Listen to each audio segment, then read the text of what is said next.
عنقریب قربانی کے دن آنے والے ہیں، خوشیوں کا دن سایہ فگن ہونے والا ہے، اور انشاءاللہ ہم میں کا ہر آدمی اپنا وہ جانور جس کو بڑی ہی پیار اور دلار سے پالا یا اپنے خون اور پسینے کے کمائی سے خریدا، اس جانور کو ذبح کریں گے اور خوشی میں ہم اس کے گوشت اللہ کے فضل کو خود بھی کھائیں گے اور دوسروں کو بھی کھلائیں گے۔ میں اللہ کا فضل اس وجہ سے کہہ رہا ہوں اس گوشت کو کہ یہ گوشت جو ہمیں کھانے کو مل رہا ہے یہ صرف اللہ کا فضل ہے۔ کیوں؟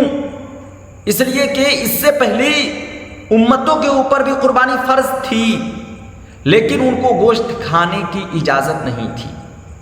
وہ گوشت پہاڑ پر ڈال دیا کرتے تھے اور اس گوشت کو آگ آ کر جلا دیتی تھی تو سمجھا جاتا تھا کہ یہ جانور کی قربانی قبول ہو گئی۔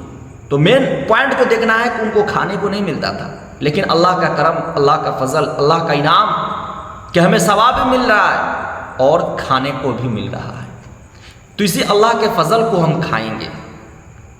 لیکن ہم ایک بات ہے کہ قربانی کے جانور کی ہم اتنی عزت، اکرام، احترام کرتے ہیں کہ وہ چیزیں جو کچھ نہ کھانے کی بھی اسے بھی ہم کھا جاتے ہیں۔ یاد رکھیے کہ جانور کے اندر 7 چیزیں ایسی ہیں جن کا کھانا حرام ہے، نہیں کھا سکتے ہیں، جن میں نمبر 1 سب سے پہلا دم مسفوح۔ دم مسفوح یعنی بہتا ہوا خون۔ بہتا ہوا خون کھانا حرام ہے، جیسا کہ قرآن پاک کے اندر ہے حرمت علیکم المیتۃ والدم ولحم الخنزیر، کہ اللہ نے تم پر خون کو حرام کر رکھا ہے۔ تو یہ دم مسفوح، بہتا ہوا خون حرام ہے۔ بہتا ہوا خون کیوں کہہ رہا ہوں؟ اس وجہ سے کہ جو خون بہہ نہیں رہا ہے، چونکہ گوشت کے اندر بھی کچھ خون رہتے ہیں تو وہ خون جائز ہے جو گوشت کے اندر لگے ہوئے رہتے ہیں۔ یہ خون جو بہہ رہا ہوتا ہے یہ حرام ہے، کیونکہ اس کے اندر سارے کے سارے کیٹانو ہوتا ہے اور اس کے اندر جو ہے نا سارے کے سارے جو ہے نا یہ انفیکشن اور بہت ساری بیماریاں جو ہے نا خون دوارا جو ہے نا نکل جاتی ہے۔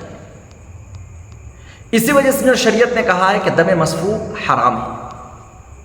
نمبر 2 پیشاب کی جگہ، یعنی جس راستے سے ہم پیشاب کرتے ہیں نا، ہاں نر اور مادہ دونوں، مذکر مؤنث دونوں، بکرا بکری، بھینس بھینسا، بیل گائے، ان تمام کے جو ہے نا پیشاب کی جگہ، پیشاب کرنے کے جو راستے ہیں اسے کھانا حرام ہے۔ نمبر 3 پاخانے کی جگہ، جس راستے سے پاخانہ کیا جاتا ہے اس کا بھی کھانا حرام ہے۔ نمبر 4 خصیتین، یعنی مذکر جانور کے جو دو گولی لٹکے ہوئے ہوتے ہیں اس کا کھانا حرام ہے۔ نمبر 5 مثانہ، یعنی پیشاب کی تھیلی جس میں پیشاب جمع ہوتا ہے اسے بھی کھانا حرام ہے۔ نمبر 6 پتا، پتا کھانا حرام ہے، یہ بڑی زہریلی چیز ہوتی ہے، پورے گوشت کو خراب کر دیتا ہے۔ نمبر 7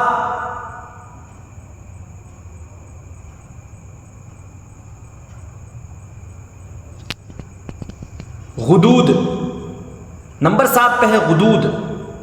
اب سمجھتے ہیں غدود کسے کہتے ہیں؟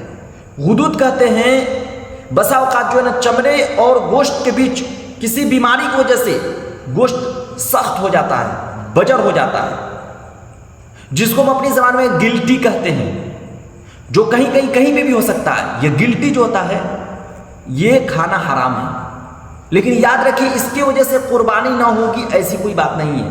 ہمارے معاشرے کے اندر جو ہے نا یہ بھی پھیلی ہوئی کہ قربانی ہوگی کہ نہیں ہوگی، گلٹی قربانی ہونے سے مانے نہیں ہے، لیکن اس کا کھانا حرام ہے۔ اور بعض کتابوں میں فقہائے کرام نے ایک 8ویں چیز بھی گنائی ہے، وہ ہے حرام مغز۔ حرام مغز کسے کہتے ہیں؟ جو ہے نا ذبح جو کرتے ہیں تو ہڈی کے نیچے بیچ میں ایک دودھ کی طرح جو ہے نا سفید ایک جو ہے نا دودھ کی طرح سفید کھینچی ہوئی ہوتی ہے، جس کو قصائی لوگ کاٹتے ہیں، جسے حرام مغز کہتے ہیں، اس کا بھی کھانا حرام ہے، جبکہ دوسرے بعض لوگوں نے کہا کہ وہ حرام نہیں ہے۔ تو پھر اسے حرام کیوں کہا گیا کہ اس کا نام ہی ہے حرام مغز؟ حرام مغز میرے خیال سے کہ اس وجہ سے رکھا گیا ہے کہ چونکہ اس کا کاٹنا حرام ہے، اس کو کاٹ نہیں سکتے ہیں۔ قصائی لوگ جو ہے نا 4 نس کٹے جاتے ہیں، 4 کٹنے کے بعد ایک سانس کے نالی، ایک کھانے کے نالی اور 2 خون کے نالی ہیں، یہاں پر 2 ہوتے ہیں، یہاں پہ 2 ہوتے ہیں، 4 یہ کٹ جاتے ہیں بڑی آسانی کے ساتھ، تھوڑی بھی جو چھری چلائیں گے نا کٹ ہی جاتے ہیں۔ لیکن اس کے بعد بھی جو نا قصائی لوگ بیچ میں گھسکتے رہتے ہیں، جو نا اسے مارتے رہتے ہیں، دیکھیں گے کہ سفید ہوں گا، اسے ہی حرام مغز کہتے ہیں۔ وہ کاٹنا جائز نہیں ہے، اس کی وجہ سے جانور کو بہت زیادہ تکلیف ہوتی ہے۔ تو بعض علماء کرام نے جو ہے نا اسے بھی کھانے کو حرام کہا ہے۔ بہرحال یہ 7 چیزیں تھیں کہ جس کا کھانا حرام ہے، اس کے علاوہ جانور کے تمام اعضاء کھانے ایک دم جائز ہے۔ تو انشاءاللہ باتیں سمجھ میں آ گئی ہوں گی۔ ان 7 چیزوں سے جو نہ صرف بچے اور باقی تمام کو خوب مزے سے کھائیں۔ السلام علیکم ورحمۃ اللہ۔